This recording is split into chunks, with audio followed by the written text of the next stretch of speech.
brought you here to this tiny little ruined chapel near my home in Spain because I want to illustrate the difference between the mindset of the Christians here in Europe and of the Indians from the time of Christ right through the time of Vatsyayana, who compiled the Kama Sutra, and on to the temples of Khajuraho and beyond.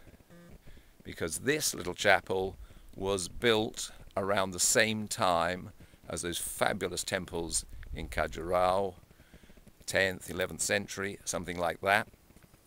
If this had been there in India, what we'd be seeing would be sculptures of the saints making love. We'd be seeing the disciples making love. We'd see Jesus making love. We'd even see God making love, because to the Hindus, sex was a sacred thing. In fact, it was a sacred duty.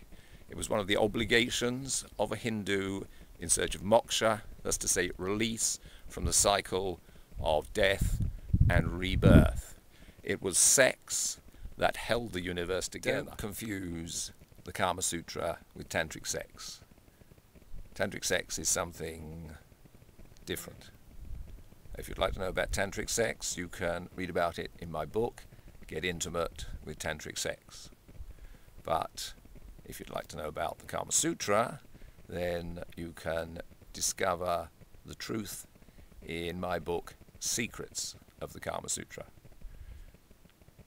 There have been many, many books about the Kama Sutra, and a lot of them are fakes in the sense that they are not accurate. They put the words the Kama Sutra in the title, but they don't understand what the Kama Sutra is really about. They get the positions wrong, they get the techniques wrong. If you want to know what the Kama Sutra really says, then read my book, Secrets of the Kama Sutra. I explain how to prepare the bedchamber in the Kama Sutra way, how to eat and drink in the Kama Sutra way, how to dress in the Kama Sutra way, how to arouse one another in the Kama Sutra way, and the positions of the Kama Sutra, the real ones.